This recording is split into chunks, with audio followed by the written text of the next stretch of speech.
Save for that. Next match we had was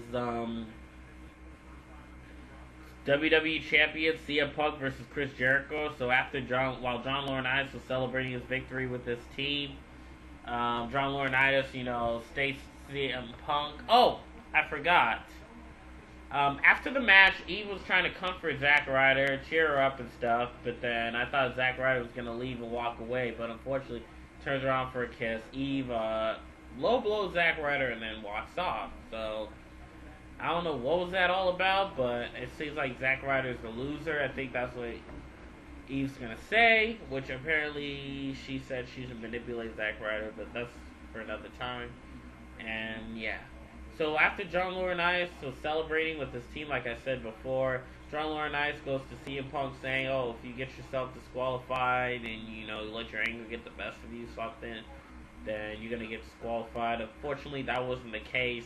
It's been back and forth, and I kind of expected CM Punk to win. So I can't say that CM Punk's officially the best in the world, but you could say that, I guess. But CM Punk does pick up the win, and it went back and forth. I thought, Chris Jericho was going to pull off a win, then CM Punk goes back and forth with the Andacon device, and Chris Jericho escapes that, but eventually sued. CM Punk nails his Andacon device again, and eventually I thought Chris Jericho was going to use his elbow as his leverage to escape it, but unfortunately, Chris Jericho taps out, and CM Punk does get the victory. I think that was a great match, especially with the finishers being nailed, where I thought where we knew it was going to be kicked out, because it's a big main event match. So I really did look into that. So I was really into this match, but I knew CM Punk's going to win. Like, I thought, even though Chris Jericho was one of my favorite wrestlers, I think CM Punk did get a good victory, but I think Chris Jericho does earn a victory. So we'll see how the momentum goes as CM Punk continues to be WWE Champion, apparently. So I can't wait to see how it goes from there. But to see how the story tells with Chris Jericho talking down on CM Punk's family didn't really click for me. I was like, it was kind of unnecessary, because it kind of ruined the purpose to see who's the best in the world. And now they just made it personal just like that. It was like, it shouldn't be during WrestleMania. It should be during Extreme Rules. So I didn't really look into that. I'm very disappointed for that story angle, but it was kind of funny talking about Chris Jericho, talking about CM Punk's family, how CM Punk's a bastard because the wedding took place after his birthday. He's literally a bastard. Like, that should have been for Extreme Rules. Should be during WrestleMania. I thought it was silly. Next match we had was...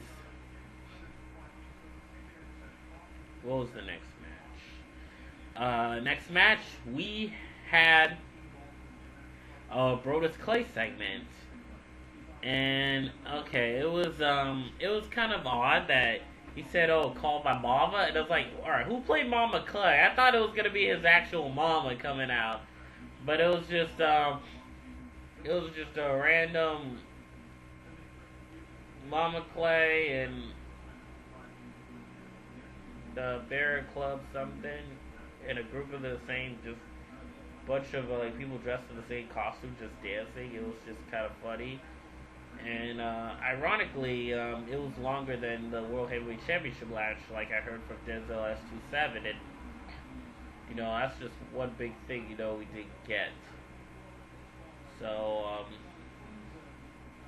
surprisingly, that was a really good match. I mean, that was a really odd segment. I didn't say it was a really good match. I meant to say odd segment. And that's really crazy. So yeah, so we got from that. So next match we had was the main event. Before that, we had Machine Gun Kelly and Florida Performance. I gotta see that. I didn't see that yet. We had John Cena versus The Rock, and that match was awesome. The match was awesome. It was a good main event. To see John Cena, The Rock really go at it. I thought it was a great main event. It was just the best. And it was really good. A lot of potential. I knew The Rock was going to win, so it didn't take me to much surprise.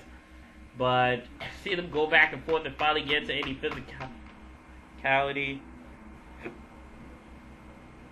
That was really good. So, yes. It was a great match. It was awesome. It was really good. I was really impressed with to see how, like, John Cena carried out the match to make it back and forth. To see how John Cena completely owned The Rock at times. And see how The Rock, really carried himself out. So, apparently John Cena and The Rock really did have an incredible match. And then eventually soon, The Rock nailed his rock bottom. Well, he tried the people's elbow. John Cena countered to the STF. And, it was just a good back and forth match. So it was just awesome. I was really into this. And I was really into it. And surprisingly, The Rock nails the victory, which did take me a surprise because it's in his hometown. John Cena should have won that match, but oh well. The Rock did win it in a hometown to represent. So, never before, never again match. I don't think we're going to see a rematch from there. So, that's what I'm going to see from there. From Raw, we may see a Cena Brock Lesnar feud. I may divide this video into 2 parts, so don't be surprised if my video cuts off. Or if I did cut the video off because I did run it over time. So, this is my video. Peace out. Oh yeah, leave your comments below, subscribe, or like it, or dislike it. It's up to you. So, peace out.